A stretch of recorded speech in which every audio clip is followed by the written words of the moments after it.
Hi there again, everybody. TrekWorks here with another update on our Polar Lights 350 scale classic Enterprise build. And a couple hours after I got home from work this afternoon, I was able to finish up sealing up the entire hull and getting the engine pylons put on.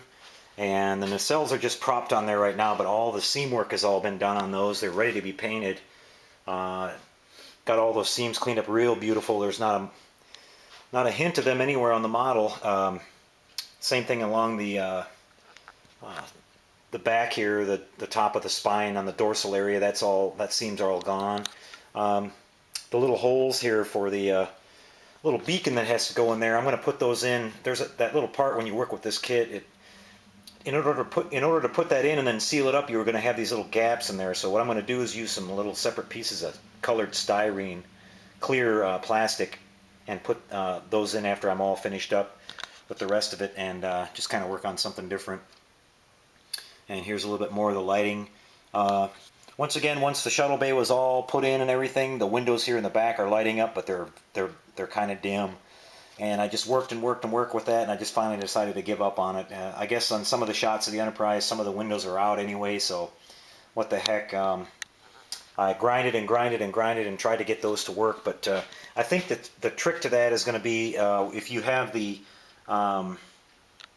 if you have the lighting kit, if you buy the lighting kit from round 2, you're going to get the clear parts. And I think if you paint the inside of the shuttle bay like I did, the back side, the clear part, is going to allow you to reflect some light through that and get it out to the windows, and you might be able to get some light in there that way. And I think that's what they did probably in the shots that we've seen in this model that was built up. Now here's the shuttle bay in there now.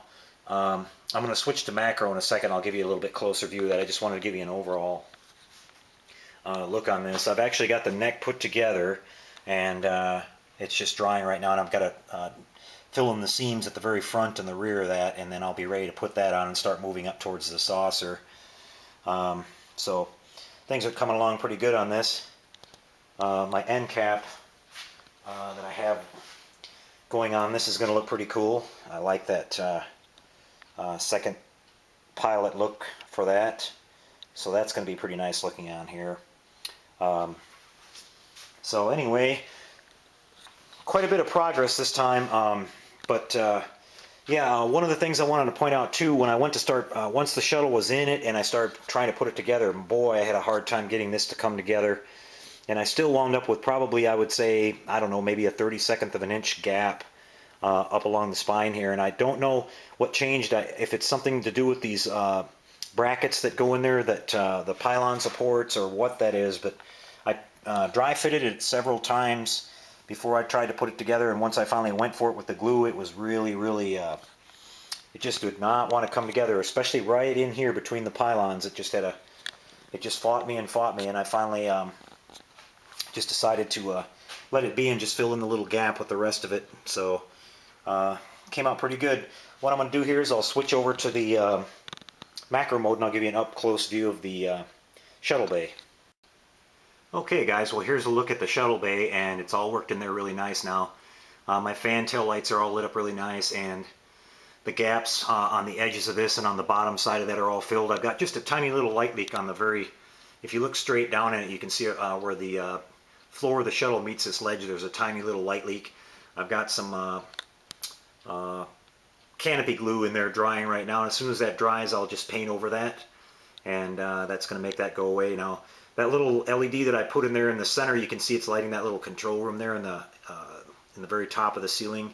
I really liked how that turned out. I've got to come in here with my Dremel tool and kind of grind out this little area right here at the very top to get my light to come through and light up this little dome right here. But I think that's going to work out just fine. So yeah, the shuttle bay really looks cool. I like that a lot in there. That's probably the neatest part about this whole model, I think, and besides the size of it. But my fan tail lights turned out pretty nice. They look even better when the light's down a little bit dimmer. But overall, really pleased with this. It was just a pain in the butt trying to get that all worked in there and get it squeezed together without any kind of a cracking anything, because it's just such a tight fit. So All in all, not too bad. And I just wanted to show you guys some of this stuff when you start doing yours, and you'll kind of get a heads up on what you'll be running into on this. So when I come back on the next update, I should have the engines all painted and mounted, and we'll probably have the neck put on too. The lighting's already done inside of that. It only took 2 LED strips, and that whole neck lights up really nice. And then we'll be moving on to the saucer.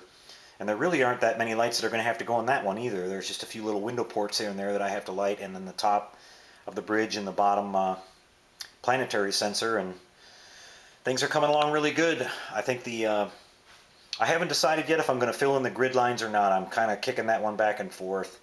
There's be a lot of work to do it, and then you see pictures that some show the lines and some don't, so I may wind up just leaving them on there. But anyway, we'll be back in a couple more days with another update on this really, really fun build. This has just been a sweet model. It's going to take up a lot of space when it's finished. So anyway, until we catch up to you next time, everybody, happy modeling, you guys. Take it easy.